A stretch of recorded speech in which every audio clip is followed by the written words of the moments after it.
Sarah Bennett's hands gripped the steering wheel so hard her knuckles turned white. 8:34 in the morning, and she was 26 minutes away from the interview that would change everything. The highway stretched ahead, traffic light, her beaten Honda humming along at exactly the speed limit. She couldn't afford a ticket. Couldn't afford anything, really, except hope. "You've got this," she whispered to herself, adjusting the rearview mirror for the third time. Her reflection stared back, dark circles poorly concealed with drugstore makeup. But her eyes burned with determination. 28 years old, and this was it. Her shot. Horizon Media Solutions.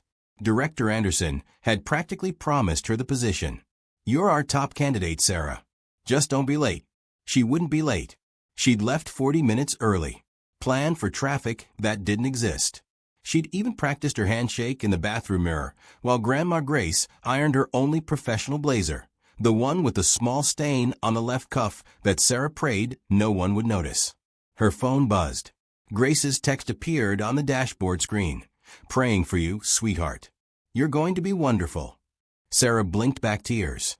Wonderful. If only wonderful paid the rent. 3 months behind now.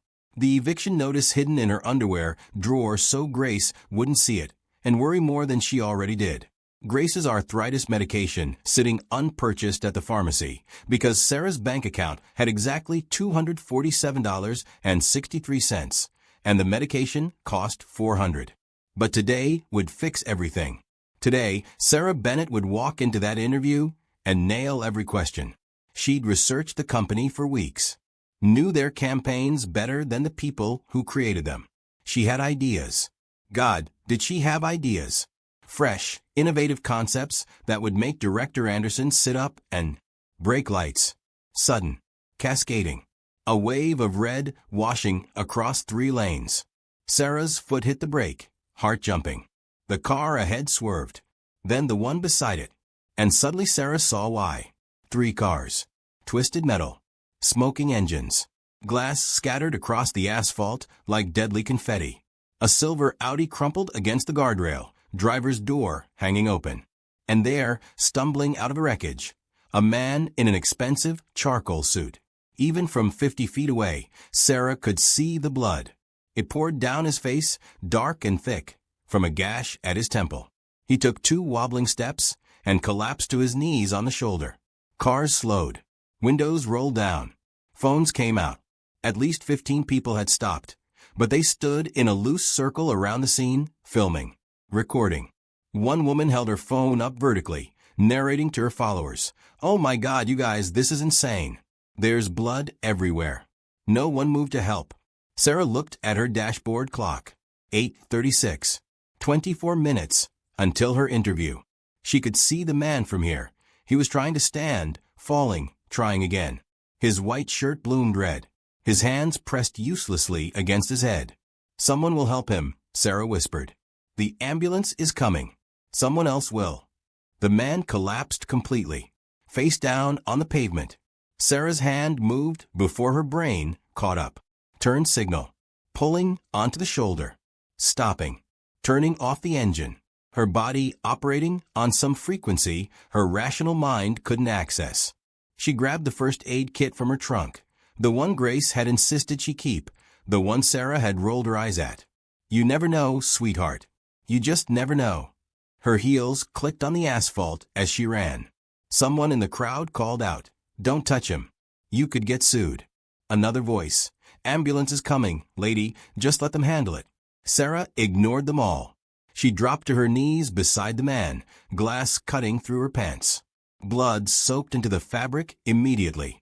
She rolled him carefully onto his side, fingers finding the wound. Deep, actively bleeding. Bad. "Sir." Her voice came out steadier than she felt. "Sir, can you hear me?" His eyes fluttered. Unfocused. Gray-green, she noticed. Expensive watch. Salt and pepper hair. Maybe mid-40s. His lips moved. "Stay still." Sarah ripped open gauze packets with her teeth, pressed the fabric against his temple. Blood soaked through immediately. She added more. Applied pressure. "What's your name? Can you tell me your name?" "Dalton." The word slurred. Dalton, the meeting shareholders. Dalton, I'm Sarah. You've been in an accident. I need you to stay awake, okay? Keep your eyes on me. His eyes wanted to close. She could see them sliding, the consciousness draining. No. Sarah pressed harder. Her hands were shaking. She'd taken first aid training 3 years ago for a part-time job she'd lost after 2 weeks, and now that knowledge flooded back. Keep pressure. Keep them talking. Keep them conscious. Dalton, tell me about your meeting. What's it about? Merger. His hand came up weakly, trying to push hers away. $1 billion, my father's, can't miss. You're not going to miss anything. But right now, you need to focus on me. Open your eyes, Dalton. Look at me. He did. Those gray-green eyes found hers and held. Good. That's good. You're doing great. Sarah's other hand found his wrist. Pulse rapid. Thready. Not good. Where was the ambulance? She glanced at her phone on the ground beside her. 8:43. Her interview started in 17 minutes.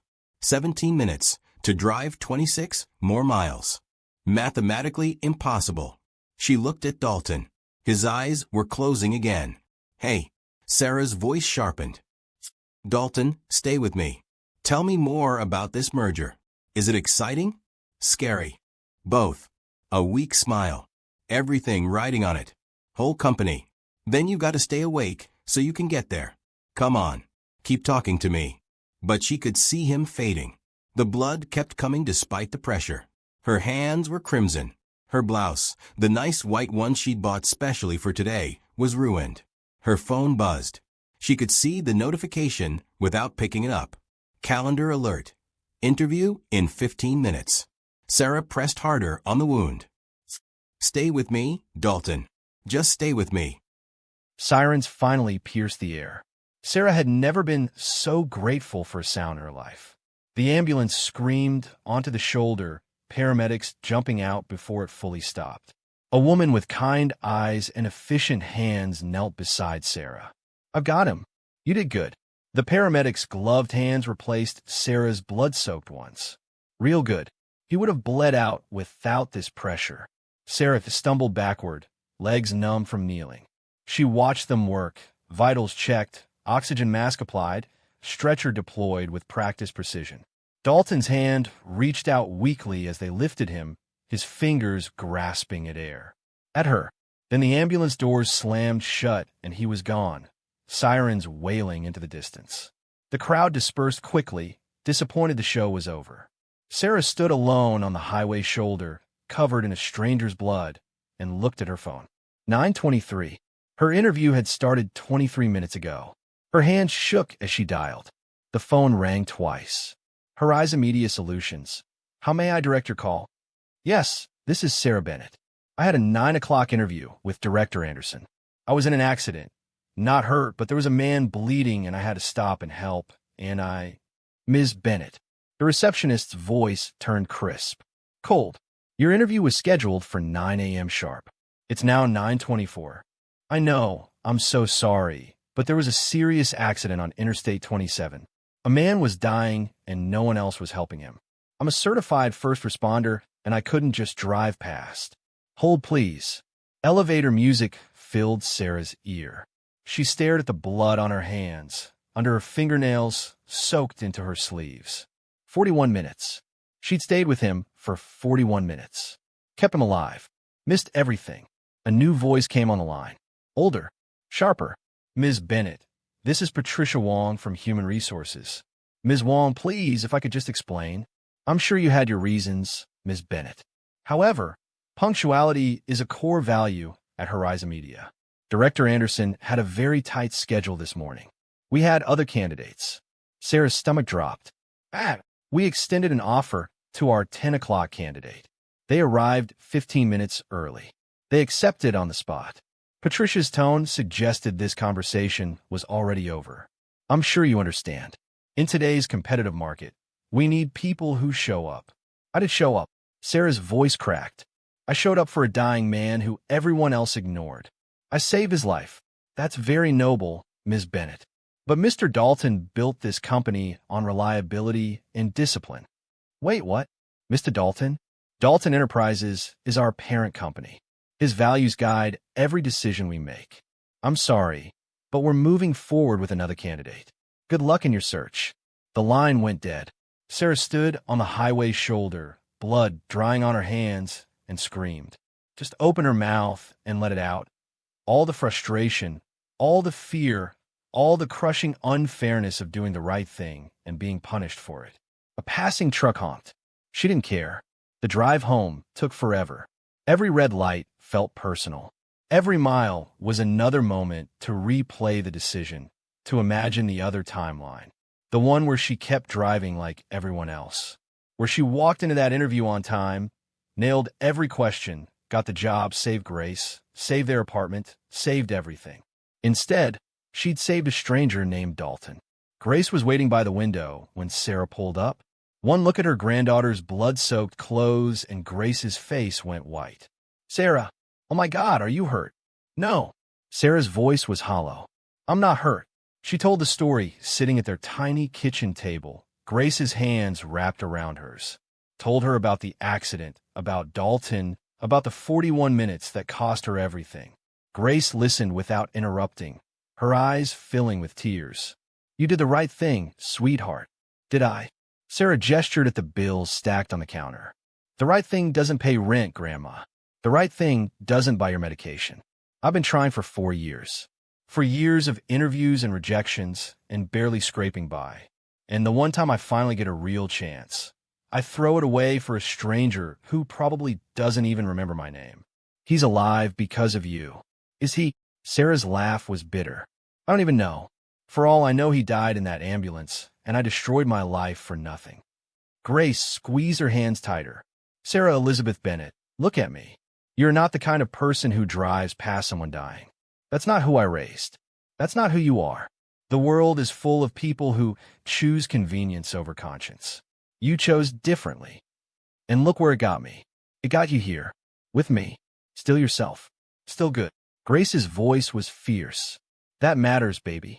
Even when it doesn't feel like it, it matters. Sarah wanted to believe her. But 3 days later, when Grace's medication refill came due and Sarah had to tell her they couldn't afford it yet, when the eviction notice got updated to 14 days, when another rejection email arrived from another company, belief felt like a luxury she couldn't afford. The weeks crawled by. Sarah took a job waitressing at Rosie's Diner, smiled through gritted teeth at rude customers, collected tips that barely covered gas, applied to 17 more positions, got 5 interviews, no offers, overqualified, not quite the right fit. We'll keep your resume on file. Her friend Jenna called one night, voice pitying. I heard about Horizon. Sarah, what were you thinking? That was career suicide. Sarah hung up, stopped answering most calls, watched Grace sell her mother's jewelry at a pawn shop, and pretended not to notice. Watched their savings drain to nothing. Watched the life she'd worked for slip further away with each passing day. 2 months in, she saw a news report. Brief, almost buried in the business section. Local CEO Dalton recovering from severe highway accident. Condition upgraded to stable. So he'd lived. That was something at least. Sarah turned off the TV and went to her bedroom, where she cried into her pillow so Grace wouldn't hear. 3 months after the accident, Sarah had stopped hoping. Hope was expensive. Hope made you soft. She'd learned to survive on determination alone. Get up, go to work, come home. Repeat.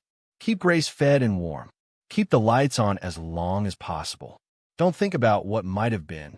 It was a Saturday morning when everything changed again.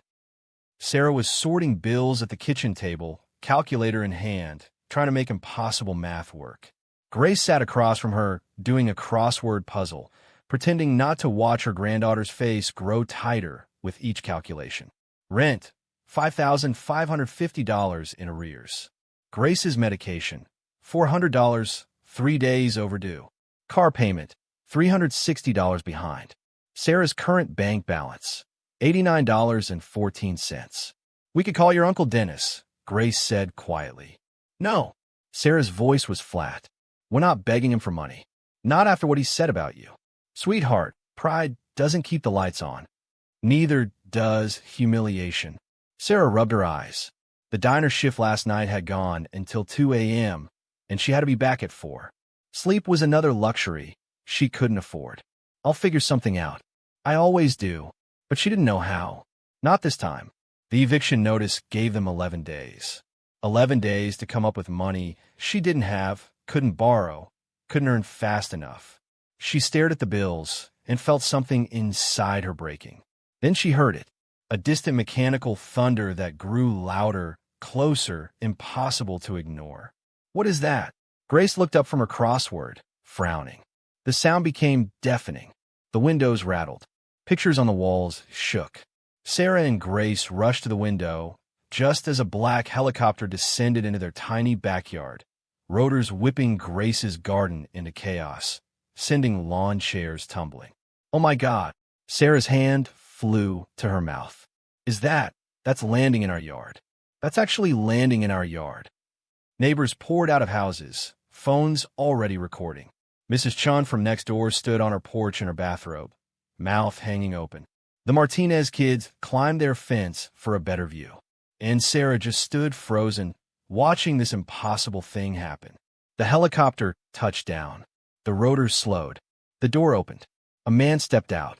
Expensive casual clothes, jeans that probably cost more than Sarah's monthly rent, a tailored jacket, leather shoes that had never seen the inside of a discount store. Salt and pepper hair, mid-40s, a faint scar at his right temple. Sarah's breath stopped. She knew that face, had seen it covered in blood, eyes rolling back, lips forming desperate words about shareholders and mergers. Had pressed gauze against that exact spot where the scar now marked him. Dalton, she whispered.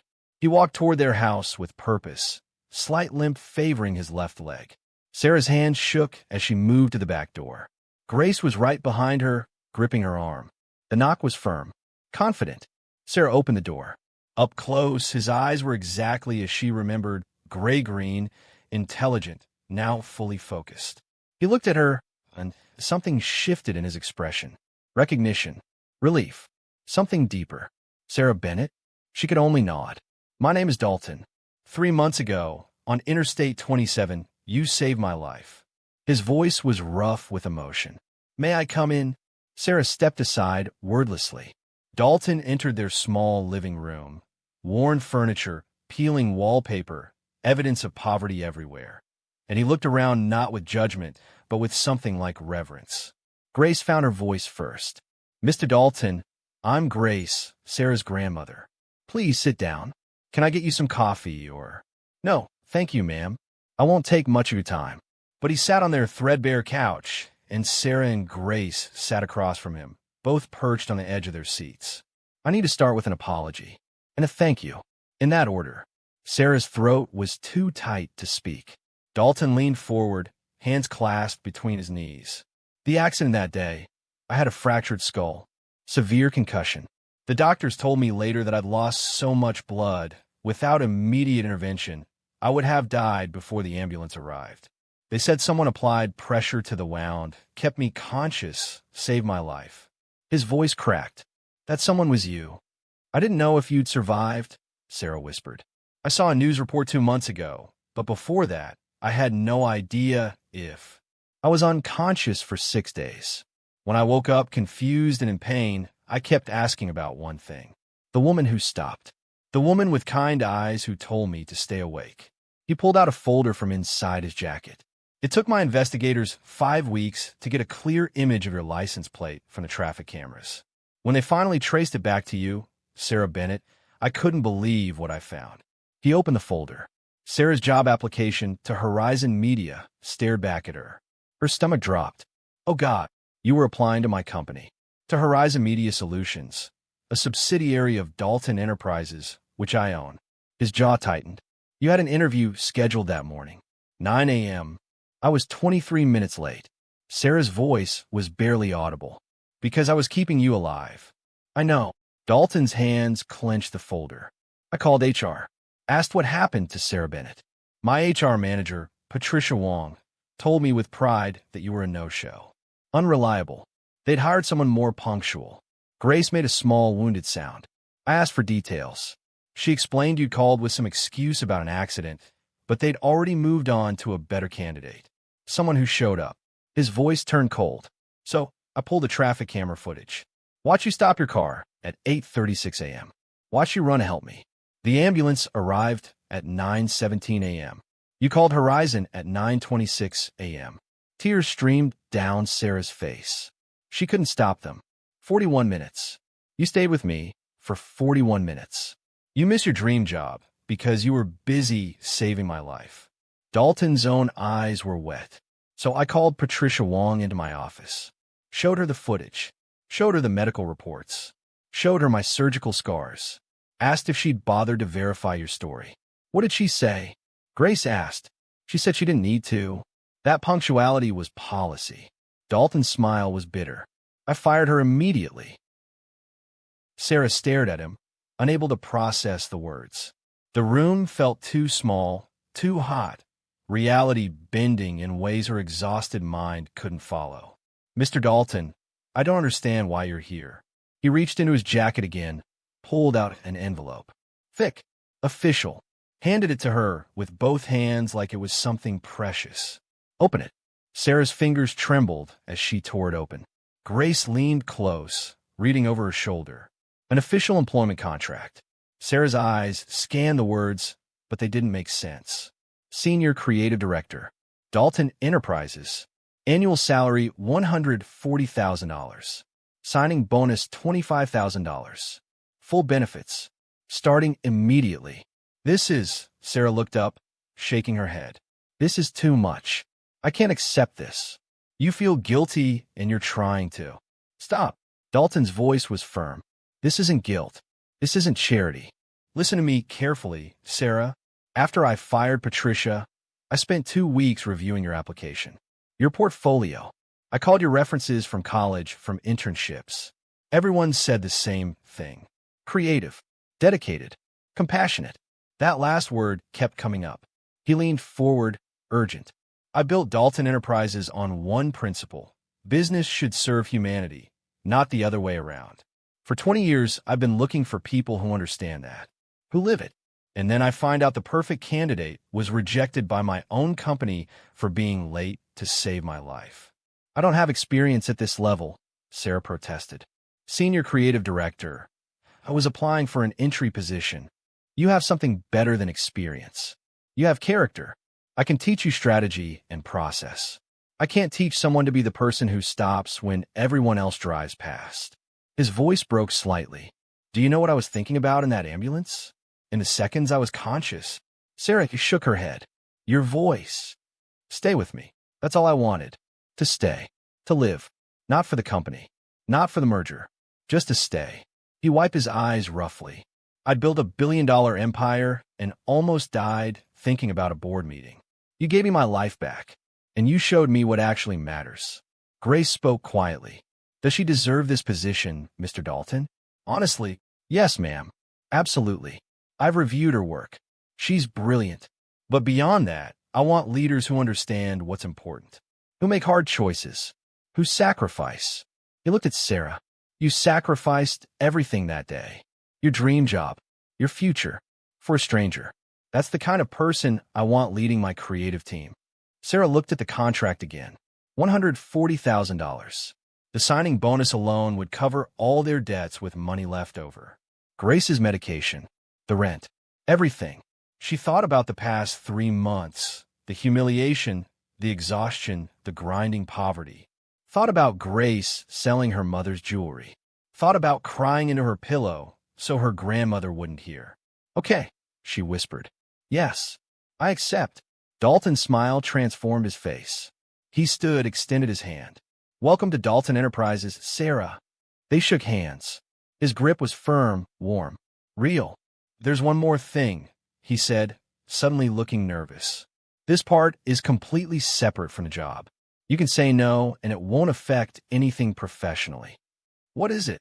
These past 3 months, recovering, searching for you, I haven't been able to stop thinking about you. Not just about what you did, but about who you must be to make that choice. He took a breath. I'd like to take you to dinner. Not as your employer. As someone who'd very much like to know you better. If you're interested. Sarah's breath caught. Grace made a small, encouraging sound behind her. Ah, yes. I'd like that. Relief flooded his face. Tuesday evening? 7 o'clock? I'll pick you up. Somewhere nice, but not intimidating. Just conversation. That sounds perfect. Before he left, Dalton turned to Grace. Ma'am, you raise an extraordinary woman. The world needs more people like her. Grace's eyes filled with tears. Thank you for seeing that. Most people don't. I almost didn't get the chance. He looked back at Sarah. I'll see you Tuesday. And Monday morning, 9 a.m. at headquarters for orientation. I'll be there, Sarah said. On time. His laugh was genuine. I know you will. The helicopter lifted off, leaving chaos in their small yard. Neighbors stared. Mrs. Chun recorded everything. And Sarah stood holding a contract that changed everything. Grace's arms wrapped around her. Did that really just happen? Sarah asked. Grace laughed and cried simultaneously. It really did, sweetheart. It really did. That was 18 months ago. Now Sarah stood in her corner office at Dalton Enterprises, looking at the city below. Senior Creative Director. Her team had just landed their biggest client. Her campaign concepts had been featured in industry magazines. She'd found her place. But more than that, she'd found Dalton. Not the CEO, the man who learned Grace's recipes and sat through her stories even when he'd heard them before. The man who showed up every single day, who'd asked her to marry him 6 months ago in the backyard garden where his helicopter had landed, where they'd planted flowers over the spot that changed everything. Her phone buzzed. Dalton's text, leaving the office. See you at home. Love you. Home. Their home. The house they'd bought together, where Grace had her own suite and a garden she tended daily. Sarah thought about that morning on the highway. The impossible choice. The 41 minutes that cost her everything and gave her more than she'd ever imagined. Her assistant knocked. Sarah, the team is ready for the presentation review. I'll be right there. As she gathered her materials, Sarah caught her reflection in the glass. She looked different now. Confident, fulfilled, happy. But underneath, she was still the same person who'd stopped on that highway. She'd choose to stop again. Every single time. Because here's what she'd learned. Doing the right thing doesn't always bring immediate rewards. Sometimes it brings loss, hardship, doubt, but it also brings something more valuable. It tells you who you are when it matters most. And that knowledge, that certainty about your own character, is worth more than any job, any salary, any security. The universe doesn't always reward good deeds immediately, but it remembers. And sometimes, when you least expect it, grace arrives in a helicopter. If this story moved you, hit that subscribe button right now. Share your story in the comments.